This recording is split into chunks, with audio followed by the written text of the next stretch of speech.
Test 4. You will hear a number of different recordings and you will have to answer questions on what you hear. There will be time for you to read the instructions and questions, and you will have a chance to check your work. All the recordings will be played once only. The test is in 4 sections.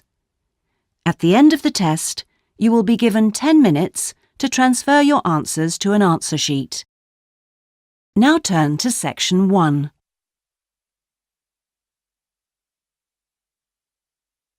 Section 1.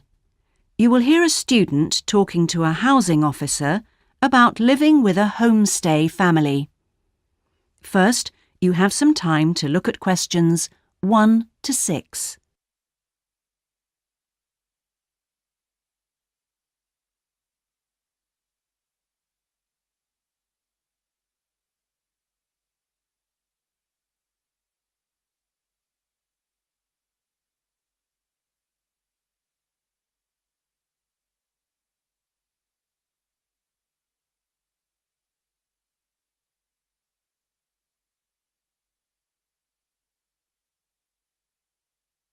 You will see that there is an example that has been done for you. On this occasion only, the conversation relating to this will be played first. Yes, what can I do for you? My friend is in homestay, and she really enjoys it, so I'd like to join a family as well. Okay, so let me get some details. What's your name? My name is Keiko Yuchini. Could you spell your family name for me? It's Yuchini. That's Yuichini.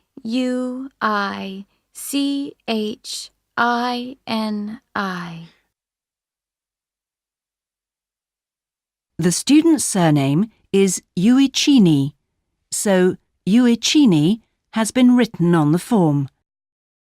Now we shall begin. You should answer the questions as you listen because you will not hear the recording a second time.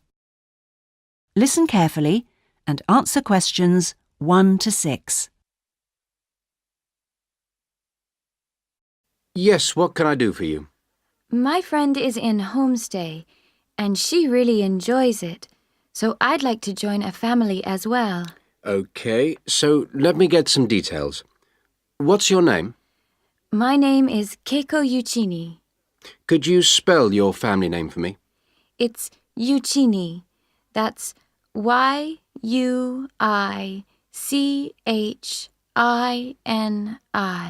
And your first name? It's Keiko. Keiko.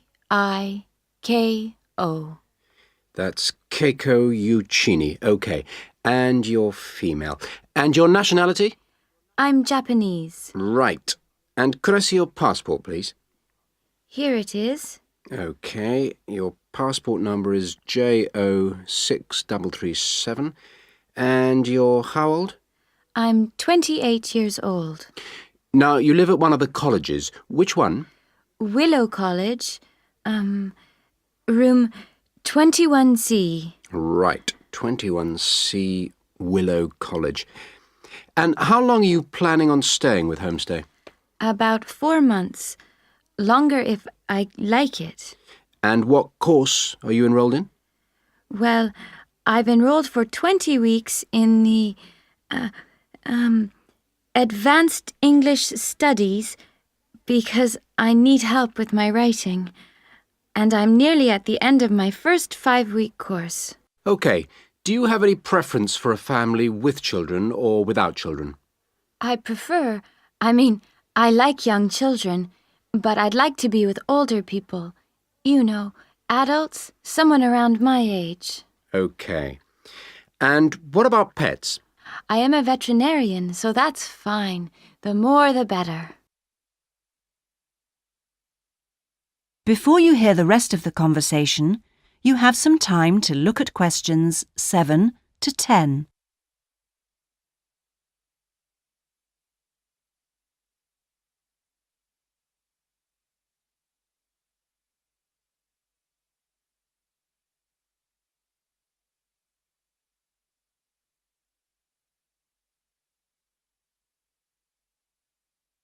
Now listen and answer questions 7 to 10.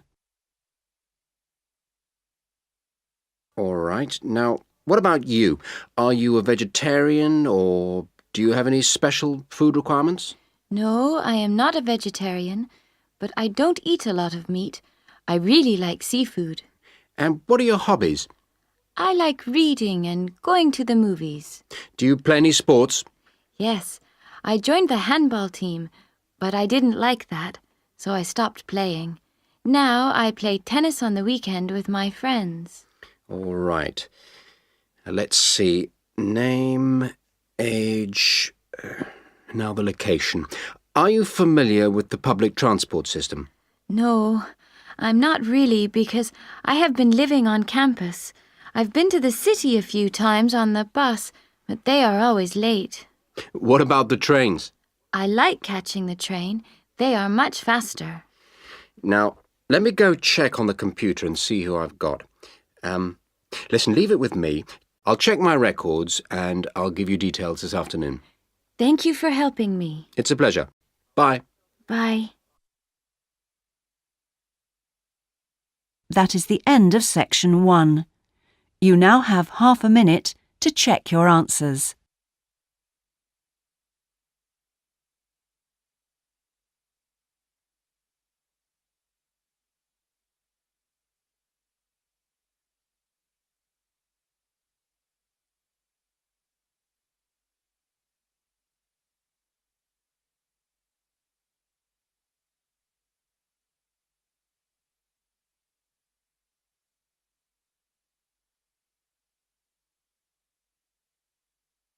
Now turn to section 2.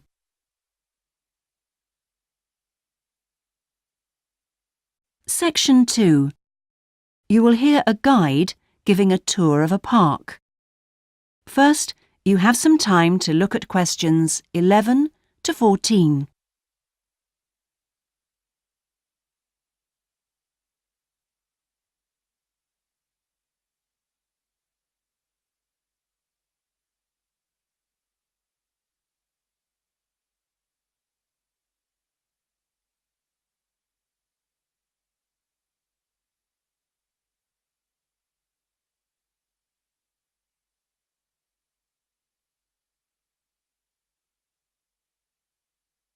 Now listen carefully and answer questions 11 to 14. Welcome to all of you. Can everybody see and hear me? Good. I'm Sally, your guide for this tour of the Bicentennial Park. I hope that you're all wearing your most comfortable shoes and that you can keep up the pace. So, let's get underway on our tour around this wonderful park. I'll start today with some general background information. There used to be a lot of factories in this area until the 1960s. Creating the park required the demolition of lots of derelict buildings on the site, so most of the exciting park space all around you was originally warehouses and storehouses. The idea of building a public park here was first discussed when a property developer proposed a high-rise housing development, but the local community wasn't happy. If the land was to be cleaned up, they wanted to use the site for recreation. Residents wanted open space for outdoor activities rather than housing or even an indoor sports complex. Now, to the Bicentennial Park itself. It has two areas, a nature reserve and a formal park with man-made features and gardens. The tall blue and white building in front of us is called the Tower and is the centre point for the formal gardens. It stands 12 metres high, so follow me up the stairs to where we can take advantage of the fantastic views. Before you hear the rest of the tour, you have some time to look at questions 15 to 20.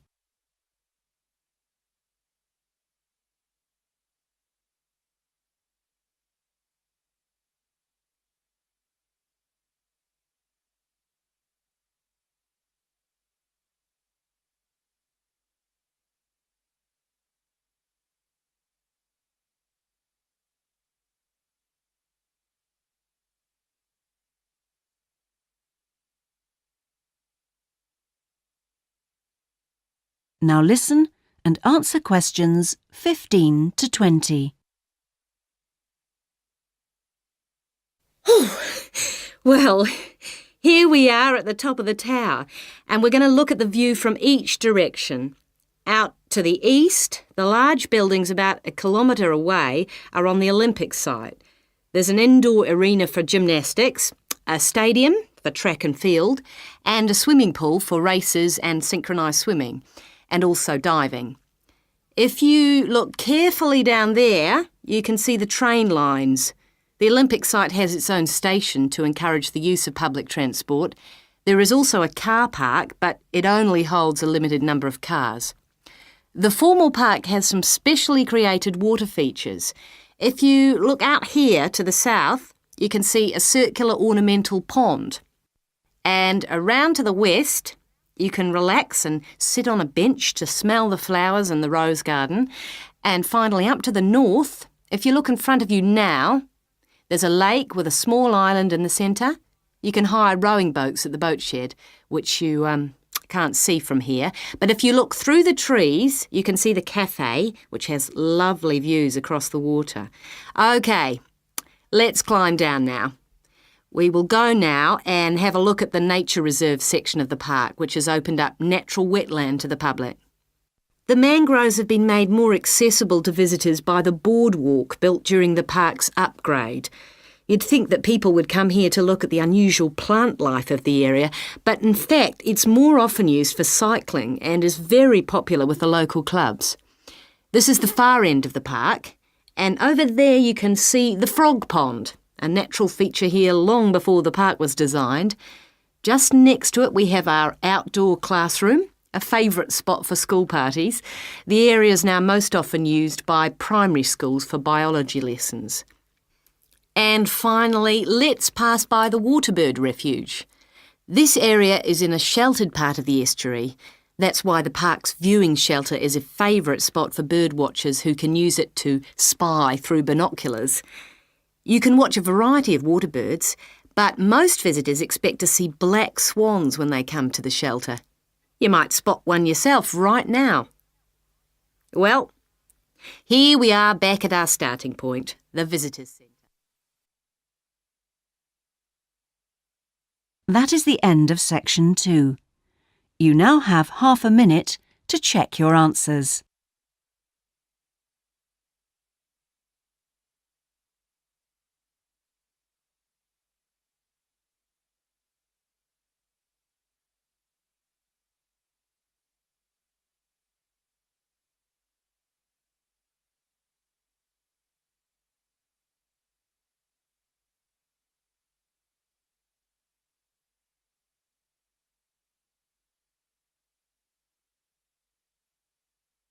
Now turn to section 3.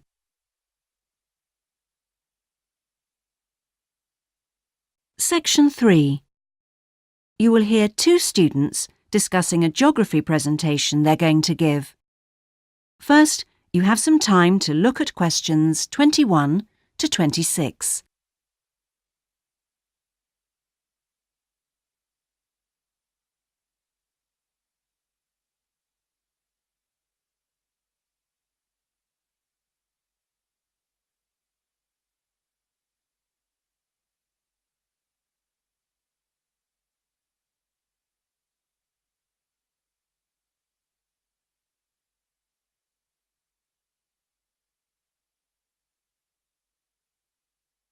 Now listen carefully and answer questions 21 to 26. Remind me, Trevor, how long is the presentation? Dr. White said 3 per hour. So about 20 minutes. Well, it'll be 15 minutes per presentation. And 5 minutes for questions? And is this one going to be assessed? No, not this time round, because it's the first one, you know. Oh, good news. Well, Trevor, what are we going to include? Well, do you think we ought to give some historical background? Oh, no, definitely not. We won't have time. OK, but I think we ought to say something about the geographical location, because not a lot of people know where the islands are. Yes, OK. I'll take notes, shall I? Yeah, that'd be a help. So, Geographical location? Then we ought to give an overview of the whole education system. Shouldn't we say something about the economy?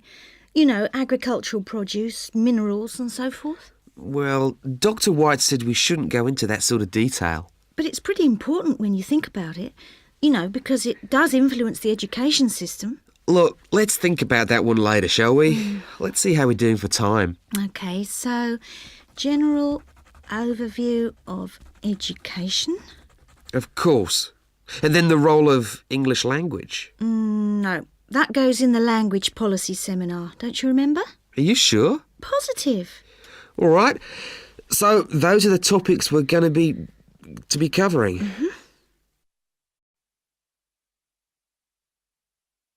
Before you hear the rest of the discussion, you have some time to look at questions 27 to 30.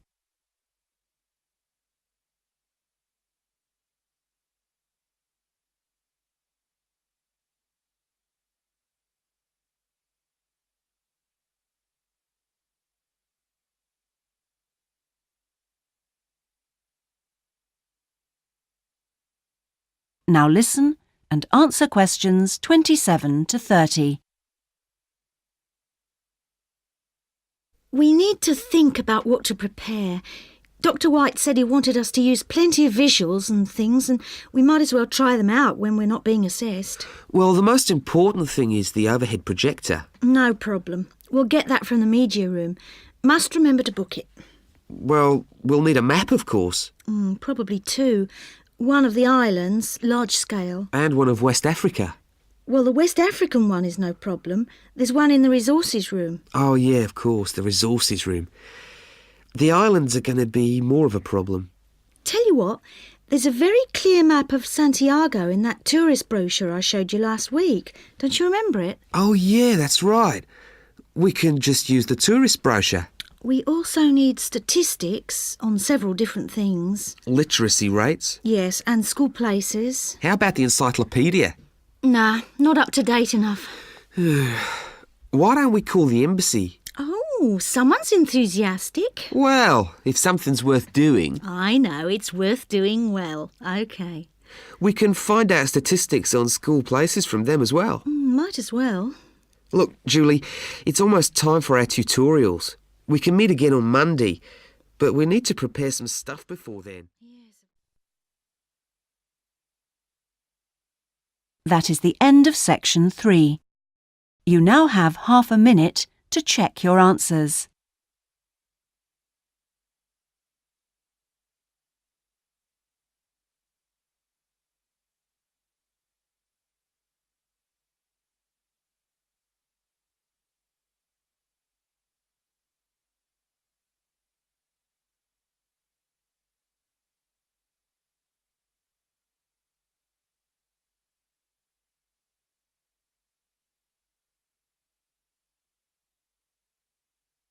Now turn to section 4.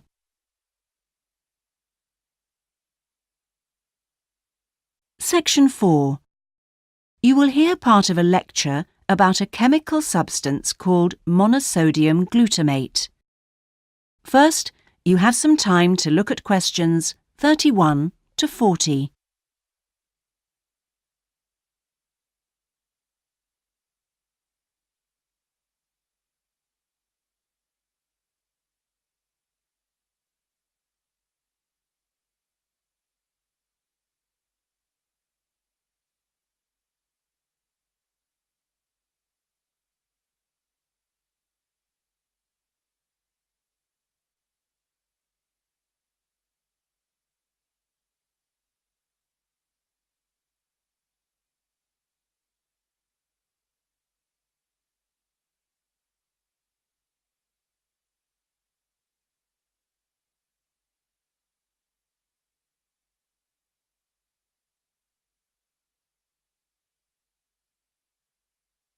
Now listen carefully and answer questions 31 to 40.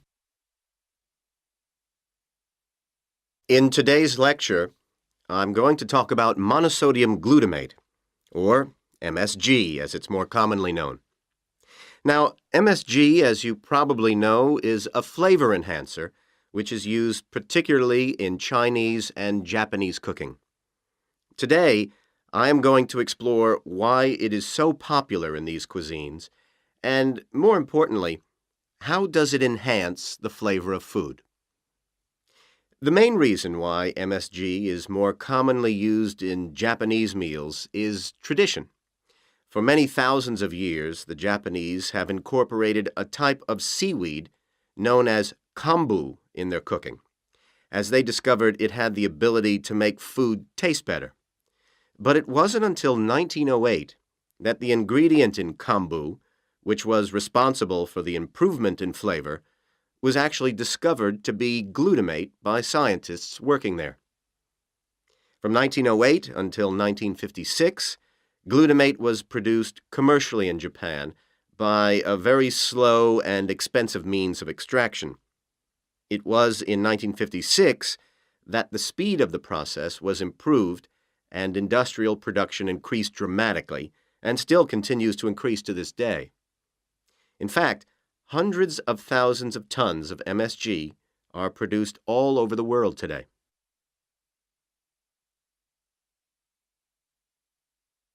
So what exactly is MSG? Well, monosodium glutamate contains 78.2% glutamate, 12.2% sodium, and 9.6% water. Glutamate is an amino acid that can be found naturally in all protein-containing foods. So this includes food such as meat and cheese. It is widely known that Chinese and Japanese food contains MSG, but many people don't seem to be aware that it is also used in foods in other parts of the world. For example, it is found in commercially made Italian pizzas, in American fast food, and in Britain, MSG is used in things like potato crisps. So, how exactly does MSG work? Well, in the Western world, we commonly talk of 4 tastes, and I'm sure you're all familiar with the concepts of sweet, sour, bitter, and salt. Well, in 1908, Kikunae Ikeda identified a 5th taste, and it is thought that MSG intensifies this naturally occurring taste in some food.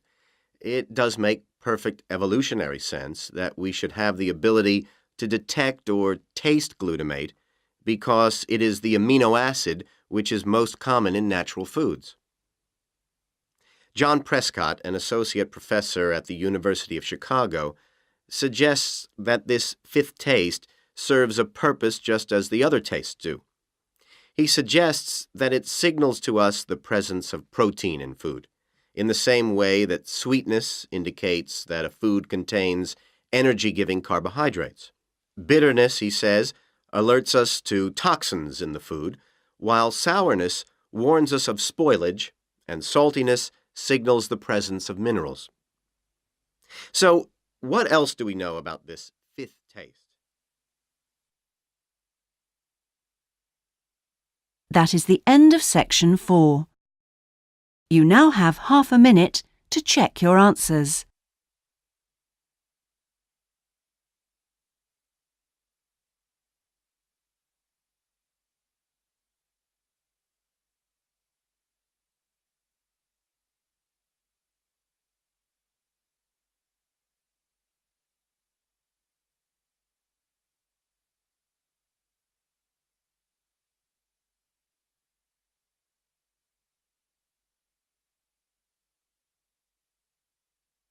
That is the end of the listening test. In the IELTS test, you would now have 10 minutes to transfer your answers to the listening answer sheet.